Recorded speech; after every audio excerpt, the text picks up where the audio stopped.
WhatsApp everyone, কি অবস্থা সবাই? আশা করি সবাই ভালো আছো। তো আজকের ভিডিওটা বেস্ট ইন্টারেস্টিং একটা টপিক নিয়ে হতে চলেছে, কারণ আজকের ভিডিওতে আমরা ডিসি বোল্টকে এসি তে কনভার্ট করব এবং এসি বোল্টকে ডিসি তে কনভার্ট করব। তো এই ভিডিওতে দুইটা চ্যাপ্টার রয়েছে। ফার্স্ট চ্যাপ্টারে আমরা এসি কে ডিসি তে কনভার্ট করব এবং সেকেন্ড চ্যাপ্টারে আমরা ডিসি কে এসি তে কনভার্ট করব। তো লেটস স্টার্ট দ্য ভিডিও।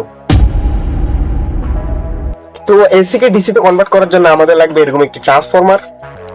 তো এই ট্রান্সফরমারটা এসি 220 ভোল্ট ইনপুট দিলে এসি 6 ভোল্ট আউটপুট দেয়। আপনারা চাইলে 12 ভোল্টও ব্যবহার করতে পারেন, বাট আমি 6 ভোল্ট ব্যবহার করতেছি। তারপর লাগবে 4টি ডায়োড দিয়ে তৈরি একটি রেকটিফায়ার এবং লাস্ট এন্ড ফাইনাল একটি ক্যাপাসিটর।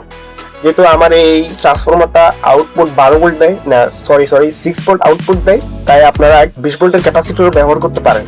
বাট আমার কাছে ছিল না, তাই আমি 6টা এলইডি বাল্বের সার্কিট থেকে আমি 450 ভোল্টের ক্যাপাসিটর নিয়েছি। আপনারা চাইলেও নিতে পারেন। যত ভোল্ট আউটপুট দিবে তার চেয়ে বেশি ভোল্টের ক্যাপাসিটর নিতে হবে আপনাকে। আর মাইক্রোফ্যারাড, আপনারা চাইলে যত বেশি মাইক্রোফ্যারাডের ক্যাপাসিটর ব্যবহার করবেন ততই ভোল্টেজ ফ্লাকচুয়েশন, মানে কি ভোল্টেজ স্মুথ যাবে। আর যত কম নেবেন ততই মানে ভোল্টেজটা একটু স্মুথ কম হবে। তো চলুন এই সবগুলোকে কানেকশন করা যাক।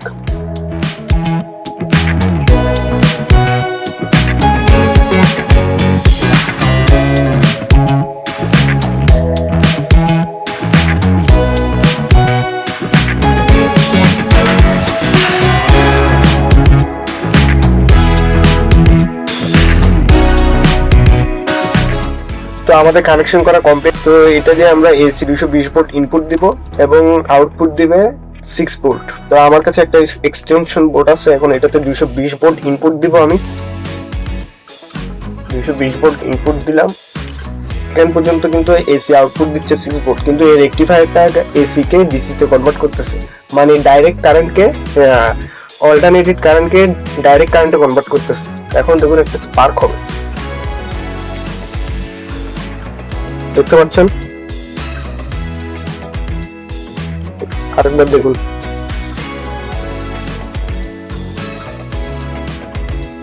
আওয়াজটাও শুনতে পাচ্ছেন আপনারা? এটাকে আপনারা চাইলে ধরতে পারেন, বাট এখানে ধরিয়েন না, এখানে বিজে হাতে ধরলে কারেন্ট মারবে। বাট এখান দিয়ে আপনারা ধরতে পারবেন, এখানে পুরো সেফ আছে, সেফট পুরো সেফ। আমি ধরে রাখছি, দেখতে পাচ্ছেন?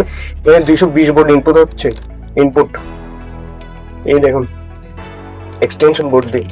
বাট এখন এটা কানেকশন পুরোপুরি হয়নি, এখানে আউটপুট ভোল্টেজটা এখনো স্মুথ হয়নি, কারণ এখানে আমি ক্যাপাসিটর কানেকশন করি নাই। তো ক্যাপাসিটর কানেকশন করলে এটা কি হবে, এখানে যে ফ্লাকচুয়েশন যেটা আছে ওইটাকে কম করে দিবে। এখানে আমি 10 মাইক্রোফ্যারাডের একটা ক্যাপাসিটর ব্যবহার করতেছি 450 ভোল্টের। আপনারা যত মাইক্রোফ্যারাড ব্যবহার করবেন ততই স্মুথ পাবেন আউটপুট ভোল্টেজ।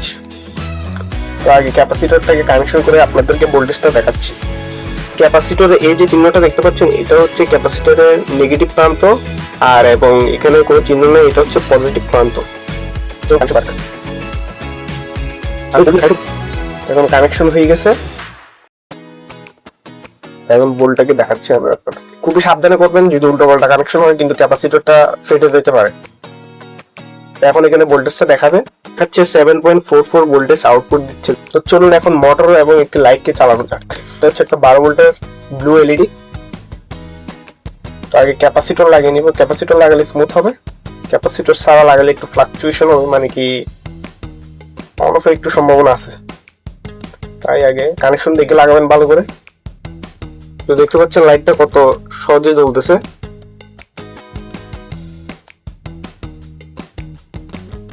আওয়াজটা শুনলো একবার। তো আমি আপনাদেরকে এসি কে ডিসি তে কনভার্ট করে দেখালাম। তো চলুন এখন ডিসি কে এসি তে কনভার্ট করা যাক।